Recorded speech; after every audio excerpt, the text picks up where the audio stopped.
प्यारे बच्चों नमस्कार। मैं डॉक्टर शशांक कुमार द्विवेदी, राजकीय इंटरमीडिएट कॉलेज पनियरा महाराजगंज, आप सभी के समक्ष रसायन विज्ञान की इस कक्षा में एल्डिहाइड, कीटोन तथा कार्बोक्सिलिक अम्ल अध्याय के भाग 5 को लेकर के उपस्थित हूँ।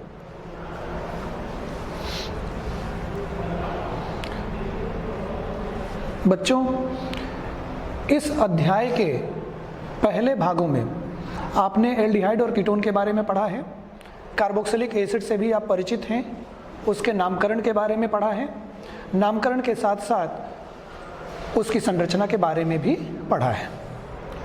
आज इस भाग में हम जिन बिंदुओं पर चर्चा करने वाले हैं उनमें हम कार्बोक्सिलिक एसिड के विरचन की विधियों के बारे में पढ़ेंगे, मतलब कि कार्बोक्सिलिक अम्ल को हम कैसे बनाएं।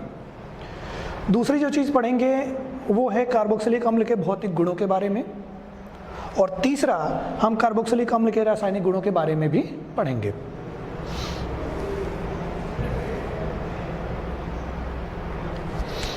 आइए हम कार्बोक्सिलिक अम्ल के बनाने की विधियों के बारे में पढ़ते हैं। जो सबसे पहली विधि है जिसमें हम कार्बोक्सिलिक अम्ल बनाएंगे वो है प्राथमिक एल्कोहल और एल्डिहाइड से। बच्चों, आप एल्कोहल और एल्डिहाइड में भी ये बात पढ़े होंगे कि जब हम प्राथमिक एल्कोहल और एल्डिहाइड का ऑक्सीकरण कराते हैं तो हमें कार्बोक्सिलिक अम्ल मिलता है। तो जब हम प्राथमिक एल्कोहल से ऑक्सीकरण करा करके कार्बोक्सिलिक अम्ल बनाना चाहते हैं तो हमें प्रबल ऑक्सीकारक लेना होता है, और जब हमें एल्डिहाइड से ऑक्सीकरण करा करके कार्बोक्सिलिक अम्ल बनाना होता है तो हम क्या करते हैं, हम वीक ऑक्सीडाइजिंग एजेंट का इस्तेमाल करते हैं, बिकॉज वीक ऑक्सीडाइजिंग एजेंट भी पर्याप्त होते हैं एल्डिहाइड के ऑक्सीकरण को कराने में। देखिए, प्राथमिक एल्कोहल को अगर हमें ऑक्सीकरण कराना है तो हम कौन कौन से ऑक्सीडाइजिंग एजेंट का इस्तेमाल कर सकते हैं। सबसे पहला, हम KMnO4 ले सकते हैं। मीडियम कुछ भी हो सकता है, उदासीन हो सकता है, अम्लीय हो सकता है, क्षारीय भी हो सकता है। पोटेशियम डाइक्रोमेट K2Cr2O7 का भी इस्तेमाल कर सकते हैं, ये हमें अम्लीय माध्यम में लेना होता है। CrO3 भी हम अम्लीय माध्यम में ही लेते हैं, और ये सभी ऑक्सीडाइजिंग एजेंट्स प्राथमिक एल्कोहल को कार्बोक्सिलिक अम्ल में ऑक्सीकरण कर सकते हैं। आप ये देखिए, ये प्राथमिक एल्कोहल है। क्षारीय KMnO4 यहाँ पे ऑक्सीडेशन कराने के लिए लिया गया है। तो चूंकि माध्यम क्षारीय है तो कार्बोक्सिलिक अम्ल सीधे नहीं बनते, कार्बोक्सिलेट आयन बनते हैं। उन कार्बोक्सिलेट आयन को कार्बोक्सिलिक एसिड में बदलने के लिए हमें क्या करना होता है, उसका अम्लन कराना होता है, एसिडिफिकेशन कराना होता है। इसीलिए क्षारीय KMnO4 के साथ रिएक्शन कराने के बाद हम उसका अम्लन कराते हैं, तब जाकर के हमें कार्बोक्सिलिक अम्ल मिलता है। इसका अगला उदाहरण देखिए, CrO3H2SO4 के मिक्सचर को हम जोन्स रिएजेंट या जोन्स अभिकर्मक कहते हैं। ये भी एक प्रबल ऑक्सीकारक होता है। ये जो हमने प्राथमिक एल्कोहल लिया है इसको इसने भी कार्बोक्सिलिक अम्ल में कन्वर्ट कर दिया है। जो दूसरी मेथड है कार्बोक्सिलिक अम्ल बनाने की वो है बच्चों एल्किल बेंजीन से। एल्किल बेंजीन का मतलब क्या होता है ये जानिए। एल्किल बेंजीन का मतलब कि ये बेंजीन रिंग है, इस बेंजीन रिंग के साथ कोई एल्काइल ग्रुप जुड़ा रहे। ये R group, methyl, ethyl, propyl कुछ भी हो सकता है। तो ये ध्यान दीजिएगा, इसी को एल्काइल बेंजीन कहते हैं। यहाँ पर हम अगर स्ट्रॉन्ग ऑक्सीडाइजिंग एजेंट्स यानी कि प्रबल ऑक्सीकारक लें तो ये पूरा साइड चेन जो है COOH में बदल जाता है। इसमें एक खास बात यह है, प्रबल ऑक्सीकारकों के प्रयोग से एल्किल बेंजीन की संपूर्ण पार्श्व श्रृंखला, यह ध्यान देने की बात है बच्चों, संपूर्ण पार्श्व श्रृंखला चाहे किसी भी लंबाई की हो, ऑक्सीकृत होकर COOH समूह बनाती है। मतलब ये हुआ कि मिथाइल हो तो भी COOH बनेगा, इथाइल हो तो भी COOH बनेगा, प्रोपाइल हो तो भी COOH बनेगा। हाँ, ये ध्यान देने की बात है कि जो एल्काइल ग्रुप होना चाहिए वो प्राइमरी या सेकेंडरी 1 डिग्री या 2 डिग्री होना चाहिए, क्योंकि जो 3 डिग्री एल्किल समूह होता है उसे ये ऑक्सीडाइज नहीं कर पाते हैं। यानी आपने देखा कि एल्काइल बेंजीन का जो एल्काइल ग्रुप है वो प्राइमरी होना चाहिए या सेकेंडरी होना चाहिए। अगर हम उनको स्ट्रॉन्ग ऑक्सीडाइजिंग एजेंट की सहायता से ऑक्सीडाइज करते हैं तो 1 कार्बन की साइड चेन हो या 10 कार्बन की साइड चेन हो, बनता COOH ही है, यानी बेंजोइक एसिड ही है। इसके उदाहरण के रूप में हमने टॉलुइन लिया है। बच्चों, टॉलुइन को हमने KMnO4 KOH के साथ गर्म किया। ध्यान दीजिएगा, मीडियम क्षारीय है, बेसिक मीडियम है, तो हमें क्या मिला? बेंजोइक एसिड का पोटेशियम सॉल्ट मिला। अब पोटेशियम सॉल्ट क्यों मिला? क्योंकि बेसिक मीडियम है। और फिर हमें क्या करना पड़ रहा है? एसिडिफिकेशन कराना पड़ रहा है, तो हमें बेंजोइक एसिड मिल रहा है। दूसरे में देख लीजिए, यहाँ पे 3 कार्बन एटम का साइड चेन है, लेकिन बन क्या रहा है? यहाँ पे भी एक ही कार्बन COOH में आ रहा है। मतलब ये हुआ कि 3 कार्बन का साइड चेन रहे या 1 कार्बन का साइड चेन रहे, COOH ही आएगा, बाकी सारे कार्बन निकल जाते हैं। यहाँ भी बेसिक मीडियम था, इसलिए पहले हमें अम्ल का पोटेशियम सॉल्ट मिला, फिर हमें एसिडिफिकेशन कराना पड़ा, तब हमें कार्बोक्सिलिक अम्ल मिला है।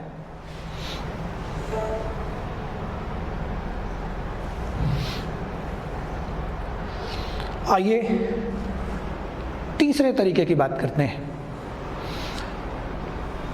यहाँ हमने जो रॉ मटेरियल लिया है वो है नाइट्राइल या फिर एमाइड। नाइट्राइल से भी आप परिचित होंगे। नाइट्राइल में RC≡N होता है और एमाइड में RC≡O NH2 होता है। अगर इन दोनों कंपाउंड्स का भी, इन दोनों यौगिकों का भी हम हाइड्रोलिसिस कराते हैं या जल अपघटन कराते हैं तो भी हमें कार्बोक्सिलिक अम्ल मिलते हैं। देखिए,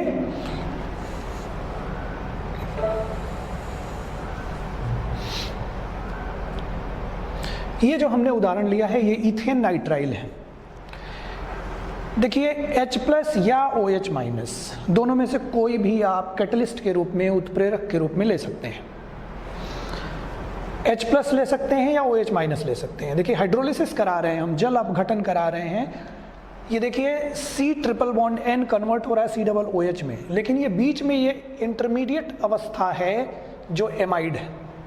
यानी ध्यान दीजिएगा, जब भी हम नाइट्राइल का हाइड्रोलिसिस करा करके कार्बोक्सिलिक अम्ल बनाने की कोशिश करेंगे तो ये अभिक्रिया एमाइड से होकर के ही जाएगी। और अगर हम चाहते हैं कि ये अभिक्रिया एमाइड स्टेज तक रुक जाए तो हमें माइल्ड रिएक्शन कंडीशंस देनी होती हैं, टेम्परेचर कम रखना होगा। दूसरे उदाहरण में हमने सीधे एमाइड लिया है। एमाइड की भी हाइड्रोलिसिस करा रहे हैं, जल अपघटन करा रहे हैं, हमें क्या मिल रहा है? बेंजोइक अम्ल मिल रहा है। साथ में अमोनिया बाई प्रोडक्ट के रूप में भी मिल रही है।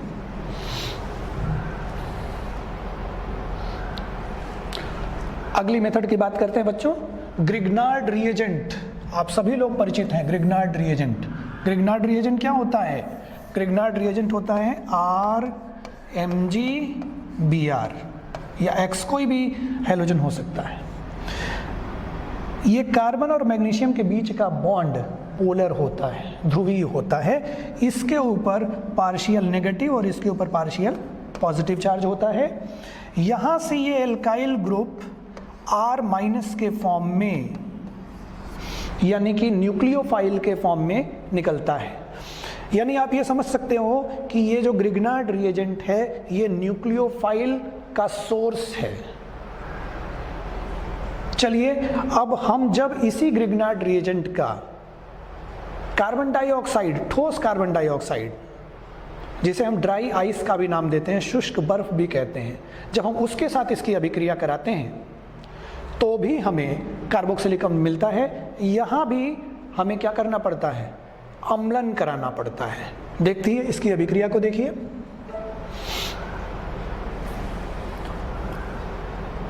ये देखें, कार्बन डाइऑक्साइड आप जानते हो इसके बारे में, ठोस कार्बन डाइऑक्साइड को ही हम क्या कहते हैं? ड्राई आइस कहते हैं। ये ग्रिग्नार्ड रिएजेंट लिया गया है। ग्रिग्नार्ड रिएजेंट से ये R- यानी कि न्यूक्लियोफाइल निकलता है, नाभिक स्नेही कहते हैं हिंदी में। और ये आकर के इस कार्बोनिल कार्बन पे अटैक करेगा और फिर कार्बन और ऑक्सीजन के बीच का पाई बॉन्ड ऑक्सीजन पे पूरी तरह से ट्रांसफर हो जाएगा। देख लीजिए यहाँ ऑक्सीजन के ऊपर नेगेटिव चार्ज आ गया है और R ग्रुप इस कार्बोनिल कार्बन से जुड़ गया। जो MgBr है वो इसके साथ जुड़ा रहेगा। इसको हम एडप्ट कहते हैं, यानी कि ये दोनों आपस में जुड़ गए और उसके बाद जब हम इसकी हाइड्रोलिसिस कराते हैं तो हमें कार्बोक्सिलिक अम्ल मिल रहा है और साथ ही साथ क्या मिल रहा है, MgOH और Br मिलता है। ये देखिए MgOH और Br मिलता है।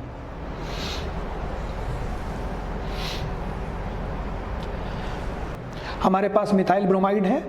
मैग्नीशियम मेटल के साथ ड्राई ईथर में, शुष्क ईथर में हमने इसे गर्म किया है, हमें ग्रिग्नार्ड रिएजेंट मिला मिथाइल मैग्नीशियम ब्रोमाइड। बच्चों ये एक बहुत अच्छी मेथड है। किस लिए? ये देखिए यहाँ पे देखिए, ये मिथाइल ब्रोमाइड है, इसमें एक कार्बन है, लेकिन इससे जब हमने कार्बोक्सिलिक अम्ल बनाया यहाँ दो कार्बन है, यानी कि कार्बन श्रृंखला में एक कार्बन की बढ़ोतरी हुई है। इसी को हम कहते हैं श्रेणी का आरोहण या असेंडिंग ऑफ कार्बन चेन। देखिए ये जो मेथड अभी आपने पढ़ी, इस मेथड का इस्तेमाल हम एल्काइल हैलाइड से कार्बोक्सिलिक अम्ल सीधे बनाने में कर सकते हैं। क्या करते हैं हम? पहले ग्रिग्नार्ड रिएजेंट बना लेते हैं शुष्क ईथर में मैग्नीशियम के साथ अभिक्रिया करा करके, फिर उसी ग्रिग्नार्ड रिएजेंट को ड्राई आइस, शुष्क बर्फ यानी कि ठोस कार्बन डाइऑक्साइड से अभिक्रिया कराते हैं और बाद में जब हम हाइड्रोलिसिस कराते हैं तो हमें कार्बोक्सिलिक एसिड मिल जाता है। और ऐसा कार्बोक्सिलिक एसिड मिलता है जिसके पास एक कार्बन एटम एल्काइल हैलाइड की तुलना में ज्यादा होते हैं।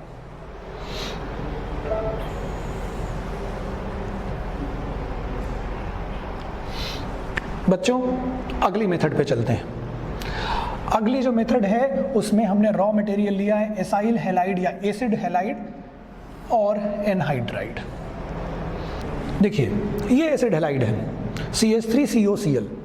कार्बोक्सिलिक अम्ल का OH हटाया गया है, OH की जगह पे Cl जोड़ दिया गया है। ये एसिड क्लोराइड है। इसकी दो तरीके से हम हाइड्रोलिसिस करा रहे हैं। एक केस में हमने उत्प्रेरक के रूप में बेस लिया है, क्षार लिया है। दूसरी केस में हमने बिना किसी उत्प्रेरक के सीधे जल अपघटन कराने की कोशिश की है। तो आप ये देख लीजिए, जब बिना किसी उत्प्रेरक के हम जल अपघटन कराएंगे तो ये अभिक्रिया काफ़ी स्लो होगी, यानी धीमे होगी, क्योंकि उत्प्रेरक नहीं है। हाँ, लेकिन इसका फायदा है कि हमें सीधे कार्बोक्सिलिक एसिड, कार्बोक्सिलिक अम्ल मिल जा रहा है। लेकिन वही जब हम क्षारीय माध्यम में अभिक्रिया कराएंगे, क्षार यहाँ पे उत्प्रेरक का काम कर रहा है, तो ये अभिक्रिया फास्ट हो जाती है, ये अभिक्रिया तेज हो जाती है। लेकिन हमें क्या मिल रहा है? कार्बोक्सिलेट आयन मिल रहा है, ठीक है, ये एसीटेट आयन है। फिर हमें इसका एसिडिफिकेशन कराना पड़ रहा है, तब जाकर के हमें एसिटिक अम्ल या इथेनोइक एसिड मिल रहा है।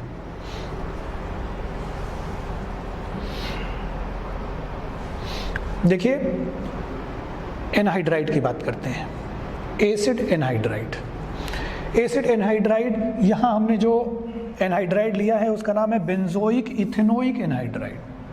जब हम इसकी भी हाइड्रोलिसिस करते हैं तो ये उन्हीं दोनों एसिड में टूट जाता है जिनसे ये बना था, यानी कि बेंजोइक एसिड का एक मोल मिलता है और एक मोल इथेनोइक एसिड का मिलता है। यानी जिन दो एसिड से ये एनहाइड्राइड बनाया गया था, जब हम इसकी हाइड्रोलिसिस कराए तो इन्हीं दोनों एसिड में टूट गया।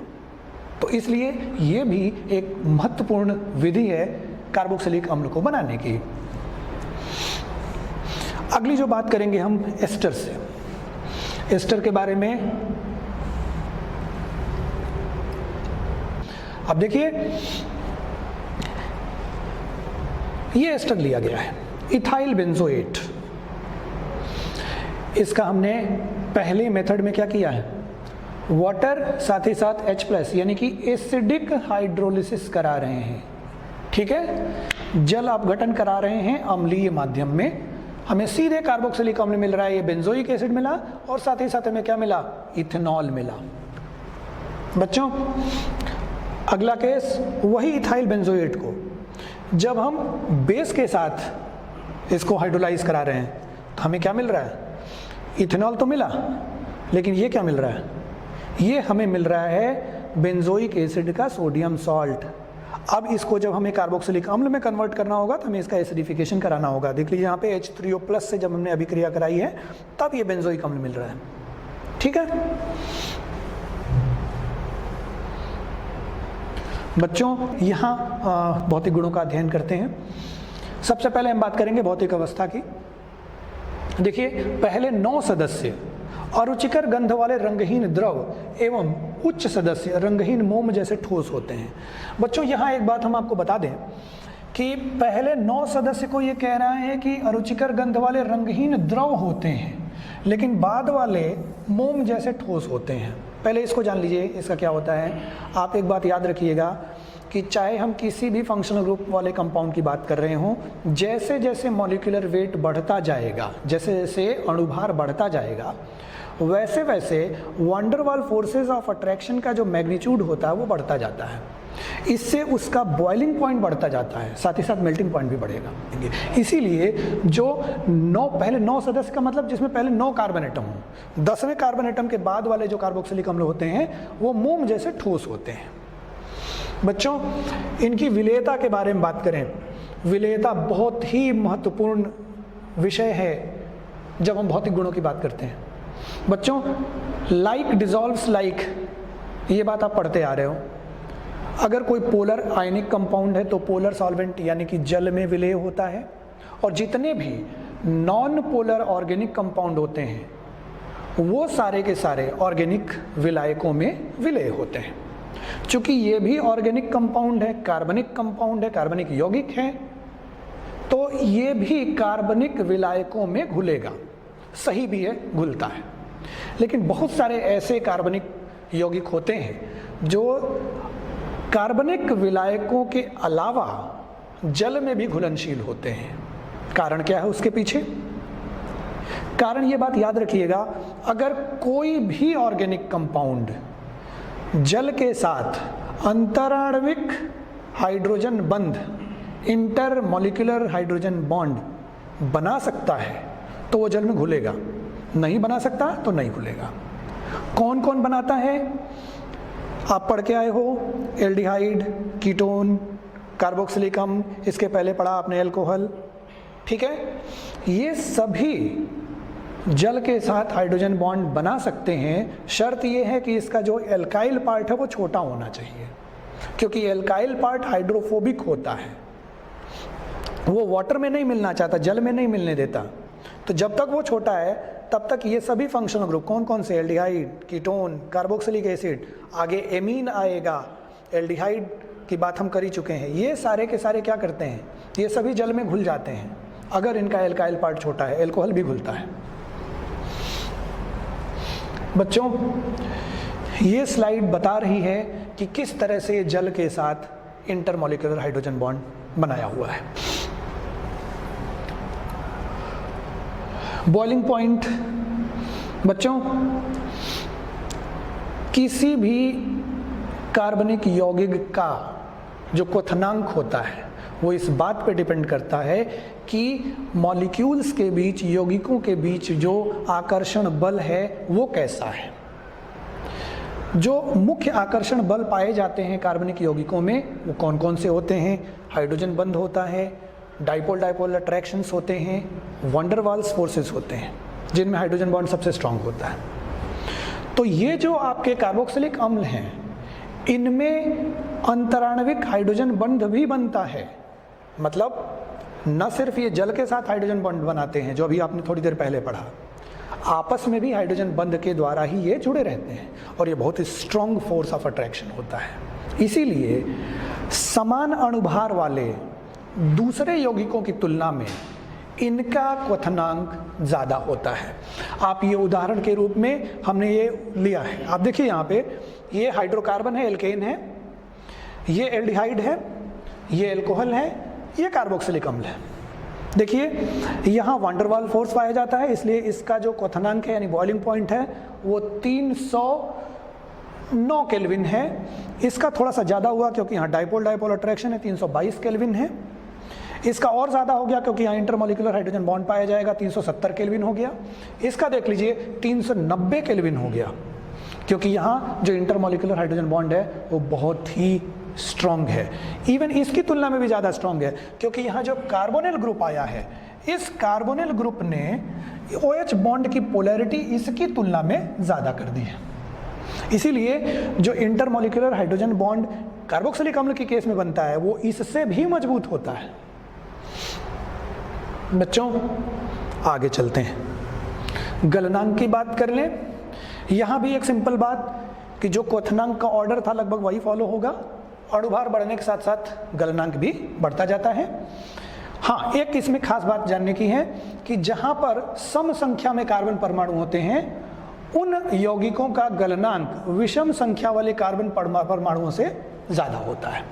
उदाहरण के रूप में आप यहाँ देख लीजिए, ये सभी कार्बोक्सिलिक अम्ल हैं, ठीक है। यहाँ देखिए 1 2 3 4 कार्बन एटम है, यहाँ देखिए 1 2 3 4 5 कार्बन है, तो अणुभार इसका ज़्यादा है लेकिन गलनांक इसका ज़्यादा हो गया क्योंकि यहाँ सम संख्या में कार्बन परमाणु हैं और ये क्या होते हैं, इस सम संख्या में कार्बन परमाणु होने की वजह से इनकी जो पैकिंग होती है वो अच्छी होती है। रासायनिक अभिक्रियाएं, आप जानते हैं ये अम्ल होते हैं। अम्ल का मतलब क्या है? अम्ल वो यौगिक होते हैं जो H+ आयन दें, जो अभिक्रियाशील धातुओं के साथ अभिक्रिया करके हाइड्रोजन गैस रिलीज करें, जो कार्बोनेट और बाइकार्बोनेट को अपघटित करके कार्बन डाइऑक्साइड गैस दें। इनमें से आइए देखते हैं कि ये कौन कौन से गुण प्रदर्शित करता है। देखिए, सबसे पहले जानते रहिए, हम उन अभिक्रियाओं की बात करते हैं जिनमें O और H के बीच का बॉन्ड टूट रहा है। O और H के बीच का बॉन्ड टूटने का मतलब है H+ निकलना। H+ निकलने का मतलब एसिडिक प्रॉपर्टी।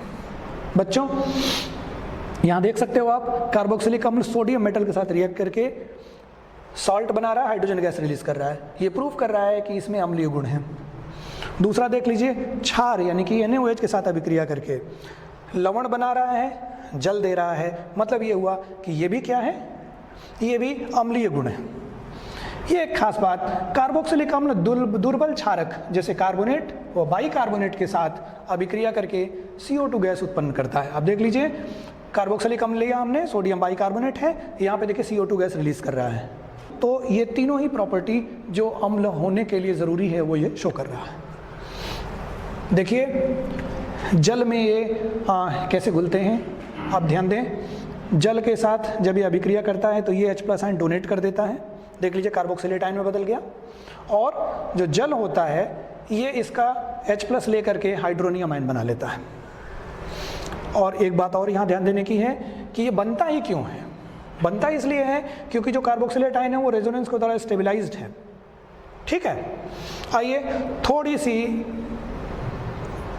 बात इसके बारे में और कर लेते हैं। जब हम साम्यावस्था स्थिरांक का इक्वेशन लिखेंगे यहाँ पर KEQ, तो हमें क्या मिलेगा, concentration of hydronium ion into concentration of RCOO minus upon concentration of water and concentration of carboxylic acid. देखिए हमने क्या किया, इस वाटर को इधर लाया है, यानी कि KEQ इंटू H2O, बाकी इक्वेशन वैसा ही है। अब KEQ इंटू जो H2O की कॉन्सेंट्रेशन है ये बराबर हो जाती है Ka के, इसे हम अम्ल वियोजन स्थिरांक कहते हैं, एसिड डिसोसिएशन कांस्टेंट कहते हैं। देखिए यहाँ एक बात करने की है कि जो Ka है वो H3O+ की कॉन्सेंट्रेशन Ka डायरेक्टली प्रोपोर्शनल है, यानी कि जिस एसिड का Ka यानी कि अम्ल वियोजन स्थिरांक ज़्यादा होगा उसके विलयन में H+ की कॉन्सेंट्रेशन भी ज़्यादा होगी, यानी सीधा सा मतलब है कि जिस एसिड का Ka ज़्यादा उसकी अम्लीय सामर्थ्य भी ज़्यादा। अब Ka के साथ साथ अम्लीय सामर्थ्य को pKa के टर्म में भी एक्सप्रेस किया जाता है। तो पहले देखिए pKa और Ka का एक्सप्रेशन क्या है, रिलेशन क्या है, pKa is equal to minus log Ka। यहाँ आप ये कंक्लूजन ड्रॉ कर चुके हैं, अम्लीय सामर्थ्य डायरेक्टली प्रोपोर्शनल होता है Ka के, जिसका Ka ज़्यादा उसकी एसिडिक स्ट्रेंथ या अम्लीय सामर्थ्य ज़्यादा, और pKa Ka के इन्वर्सली प्रोपोर्शनल है, इस इक्वेशन से आपको पता चल रहा होगा, इसलिए अम्लीय सामर्थ्य pKa के इन्वर्सली प्रोपोर्शनल होती है। बच्चों pKa के बारे में आप जानते रहिएगा। जितने भी प्रबल अम्ल होते हैं उन सभी का pKa 1 से कम होता है। मध्यम प्रबल अम्ल का जो pKa होता है वो 1 से 5 के बीच में होता है। दुर्बल अम्ल जो होते हैं उनका pKa 5 से ज़्यादा होता है। बच्चों उदाहरण के रूप में देख लीजिए, HCl सबसे स्ट्रॉन्ग एसिड है, -7, यहाँ देख लीजिए 0.23, 4.19, ये सारे अम्ल का pKa वैल्यू दी गई है, जिससे आपको पता चल रहा हो कि जो एल्कोहल है इसका pKa बहुत ज़्यादा है, इसलिए इसकी अम्लीय सामर्थ्य बहुत कम है, और यहाँ क्या है, अम्लीय सामर्थ्य बहुत ज़्यादा है। बहुत ही महत्वपूर्ण प्रश्न है बच्चों, जब हमें कार्बोक्सिलिक अम्ल और फिनॉल के अम्लीय सामर्थ्य में तुलना करनी होती है, तो याद रखिएगा कार्बोक्सिलिक अम्ल फिनॉल की तुलना में प्रबल अम्ल होता है। कारण क्या है? कारण ये है, देखिए हम ये जानते हैं कि किसी भी अम्ल में से जब हम प्रोटॉन निकाल देते हैं तो जो कॉन्जुगेट बेस बनता है वो कितना स्थायी है, इसी बात पे निर्भर करता है कि अम्ल कितना अम्लीय होगा, उसकी अम्लीय सामर्थ्य कितनी ज़्यादा होगी। बच्चों यहाँ जो कार्बोक्सिलिक एसिड से हमने प्रोटॉन निकाला और कार्बोक्सिलेट आयन बना, इसके दो अनुनादी संरचनाएं हैं जो समान हैं। समान इसलिए कह रहा हूँ क्योंकि नेगेटिव चार्ज यहाँ भी देखिए ऑक्सीजन पे है, और दूसरा जो इसका अनुनादी संरचना है वहाँ भी ऑक्सीजन पे ही है। तो अधिक विद्युत ऋणी ऑक्सीजन परमाणु पे नेगेटिव चार्ज पाया जा रहा है, इसलिए ये क्या है, इसकी दो ही रेजोनेटिंग स्ट्रक्चर्स इसको काफ़ी स्थायित्व प्रदान कर रहे हैं। जबकि फिनॉल में से जब हमने प्रोटॉन निकाला तो जो फिनॉक्साइड आयन बना है, इसमें देखिए इसके रेजोनेटिंग संरचनाएं तो बहुत ज़्यादा हैं, अनुनादी संरचनाएं तो बहुत ज़्यादा हैं, लेकिन यहाँ क्या है कि नेगेटिव चार्ज था ऑक्सीजन पे, लेकिन उसके बाद की संरचनाओं में नेगेटिव चार्ज सभी किस पे आ रहे हैं, कार्बन परमाणुओं पे आ रहे हैं। इसीलिए हम कह रहे हैं इसकी अनुनादी संरचनाएं असमान हैं। बच्चों ये फाइनली कंक्लूजन हम ड्रॉ कर रहे हैं कि जिस अम्ल का संयुग्मी क्षार अधिक स्थायी होगा उसकी अम्लीय सामर्थ्य अधिक होगी। चूंकि कार्बोक्सिलिक अम्ल का संयुग्मी क्षार अधिक स्थायी है, इसलिए उसकी अम्लीय सामर्थ्य भी ज़्यादा है। एक बात और, अगर कार्बोक्सिलिक अम्लों के साथ कोई सब्स्टिट्यूएंट जुड़ा हो तो वो किस प्रकार अम्लीय सामर्थ्य को प्रभावित करेगा। याद रखिएगा, जितने भी इलेक्ट्रॉन विड्रॉइंग ग्रुप्स होते हैं, मतलब इलेक्ट्रॉन अपनी तरफ खींचने वाले ग्रुप होते हैं, चाहे वो प्रेरणिक प्रभाव की वजह से हो चाहे वो अनुनादी प्रभाव की वजह से हो, वो सभी अम्ल की अम्लीय सामर्थ्य बढ़ा देते हैं। जैसे यहाँ देखिए, ये जितने भी -I या -R इफेक्ट शो करने वाले ग्रुप्स हैं, जैसे कि phenyl group, iodine, bromine, chlorine, cyano, nitro, CF3, ये सभी इलेक्ट्रॉन विड्रॉइंग ग्रुप्स होते हैं, इलेक्ट्रॉन डेंसिटी अपनी तरफ खींचते हैं, इसलिए ये अम्लीय सामर्थ्य को बढ़ा देते हैं।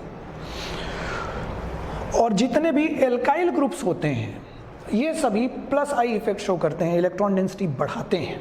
तो इलेक्ट्रॉन डेंसिटी बढ़ाने की वजह से अम्लीय सामर्थ्य घटा देते हैं। तो आप याद रखिएगा, एल्काइल ग्रुप जितना बड़ा, जैसे ये टर्शरी एल्काइल ग्रुप है, तो ये अम्लीय सामर्थ्य को सबसे ज़्यादा घटाएगा क्योंकि सबसे ज़्यादा इलेक्ट्रॉन डोनेट करता है। तो इसी आधार पे ये हमने अरेंज किया है। यहाँ देख लीजिए, ये प्रोपेनोइक एसिड है, इससे ज़्यादा अम्लीय सामर्थ्य होगी इथेनोइक अम्ल में, और अगर उसी इथेनोइक अम्ल का हाइड्रोजन हमने हटा करके फिनाइल ग्रुप जोड़ा तो अम्लीय सामर्थ्य और ज़्यादा हो जाएगी। बच्चों एक और बात देख लेते हैं, ये 3 कंपाउंड्स हमने लिए हैं। यहाँ देखिए, पैरानाइट्रोबेंजोइक एसिड है, बेंजोइक एसिड है, और ये पैरामेथॉक्सी बेंजोइक अम्ल है। यहाँ देखिए, ये इलेक्ट्रॉन डोनर है और ये इलेक्ट्रॉन विड्रॉइंग ग्रुप है। इलेक्ट्रॉन विड्रॉइंग नाइट्रो ग्रुप के होने की वजह से इसका pKa बहुत कम है, यानी कि इसकी अम्लीय सामर्थ्य सबसे ज़्यादा है, और ये इलेक्ट्रॉन डोनर होने की वजह से इसका pKa ज़्यादा हो गया, यानी अम्लीय सामर्थ्य इसकी घट गई। आगे बढ़ते हैं बच्चों। आज के इस भाग के आधार पे हमने आपके लिए कुछ गृह कार्य तैयार किया है, आप इसे तैयार करिए। धन्यवाद।